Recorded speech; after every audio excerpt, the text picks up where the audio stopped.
Challenge এর আগেও করেছিল, যখন ও একটা রুমের ভেতরে একজন অচেনা মানুষের সাথে 100 দিন কাটিয়েছিল। কিন্তু এবার ওর সাথে এমন একজন রয়েছে যাকে ও খুব ভালো করেই চেনে। আচ্ছা একটা জিনিস বলো, আমাদের কি একসাথেই খেতে হবে?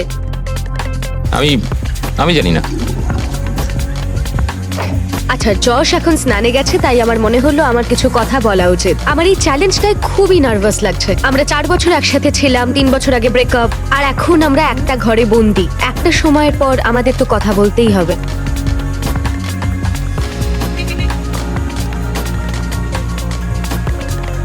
আরে আরে এটা কি করছো? সরি। ঘুমটা তো ভাগিয়ে দিলে, এবার জেলেই রাখো। আজকে দ্বিতীয় দিনের সকাল, আর এই দুজন প্রাক্তন নিজেদের পুরনো ছন্দ খোঁজার চেষ্টা করছে। তুমি আমাকে রান্না করে দিলে, আমি খুবই খুশি হয়েছি। এই 60 ফুট লম্বা চেনের জন্য ওরা নিজস্ব জীবনযাপন করতে পারছে, আর এটাই বোধহয় ওদের প্রয়োজন ছিল। যদি আমাদের আরো কাছাকাছি বেঁধে রাখা হতো, সেটা ভেবে আমি অ্যাকচুয়ালি ভয় পাচ্ছিলাম। তোমার আমার সাথে থাকতে ভয় লাগছে? হ্যাঁ, এই ভয়টা অস্বাভাবিক নয়, কারণ এই চেনটা ছোট করা হবে, আর এই দুজন প্রাক্তনের কাছে সেটা বাধাও হয়ে দাঁড়াবে। এখান থেকে আমি বেরোতে চাই। তোমার জন্য মরে যেতে ইচ্ছা করছে। কিন্তু এখন একসাথে থাকাটা ওদের কাছে ক্রমশই কঠিন বলে মনে হচ্ছিল। তোমার গায়ে পড়লো? ও সরি। প্যানের পুরো তেলটা পড়ে গেল আমার সারা গায়ে। সরি। তোমার জন্য আবার আমাকে স্নান করতে হবে।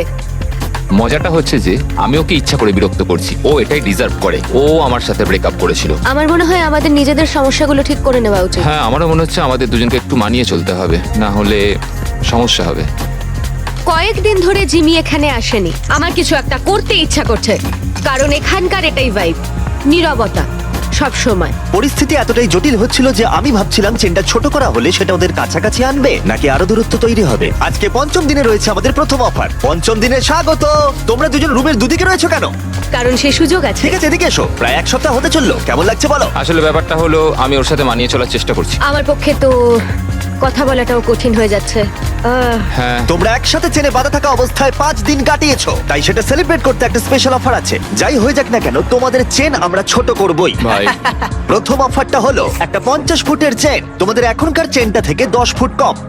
ওকে। আর দ্বিতীয় অফারটা হলো একটা 30 ফুটের চেন, তোমাদের এখনকার চেনটা হাফ করে দেওয়া হবে। আর যদি তোমরা এটাকে বেছে নাও, তাহলে আমি তোমাদের প্রাইস পুলে আরো $25,000 অ্যাড করে দেবো। যদি তোমরা এখানে বসে বসেই $25,000 জিতে নিতে চাও, তাহলে এই 30 ফুটের চেনটা তোমাদের নিতে হবে। না, এটা তো খুবই ছোট। আর যদি তোমরা এই চেনটাকে বাছো, তাহলে তোমরা একে অপরের অনেকটা কাছে চলে আসবে। না মানে 4 বছর তো আমি তোমার কাছে ফ্রিতে ছিলামই, এখন না হয় আরেকটু কাছে এলাম।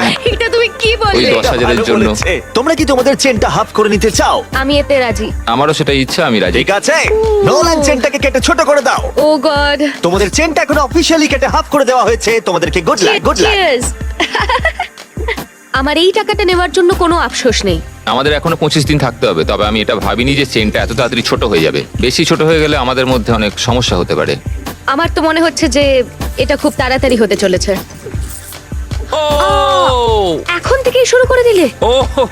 24 ঘন্টাও হয়নি আমাদের চেন ছোট হয়েছে, আর আমাদের এখন থেকেই অনেক সমস্যা বেড়ে গেছে। যেমন এখন জর্জ স্নানে গেছে আর আমাকে টেবিলে বসে থাকতে হচ্ছে। আমার এখন বিছানায় শুয়ে থাকতে ইচ্ছা করছে, কিন্তু চেনটা আর অত দূর পৌঁছচ্ছে না।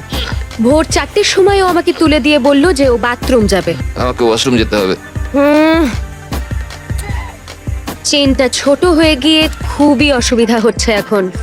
ও মাই গড, তুমি আমার থেকে দূরত্ব বজায় রাখো প্লিজ। আরে কি করছো? এমন ভাবে ঘামটা ঝাড়ছো যে আমার মুখের ওপর পড়ছে। এই আরে আমি পড়ে যাবো তো।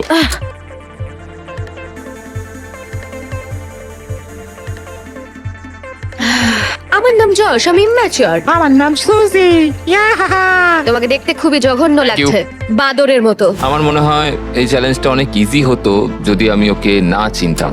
আমি জানি তুমি এটার উপর কাজ করছো, তুমি তোমার বেস্ট দেওয়ার চেষ্টা করছো, কিন্তু মাঝে মাঝে পাগলামো করছো। তুমি আমায় অপমান করছো। না, আমি ওরম ভাবে বলিনি। এটাকে অপমান করাই বলে। আজ সকালে আমি একটা কথা বললাম, তারপর তো তুমি ঝগড়াই শুরু করে দিলে। আমি ঝগড়াটা শুরু করলাম? তুমি ভাবছো তুমি যেটা বলেছো সেটা শুনে সবাই খুব মজা পাবে আর আমাকে নিয়ে মজা করবে। সবাই তোমার ঘরে থাকবে আর আমাকে অপমান করবে।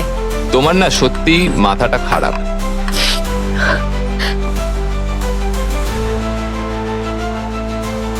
সুজির মাথা খারাপ হয়ে গেছে।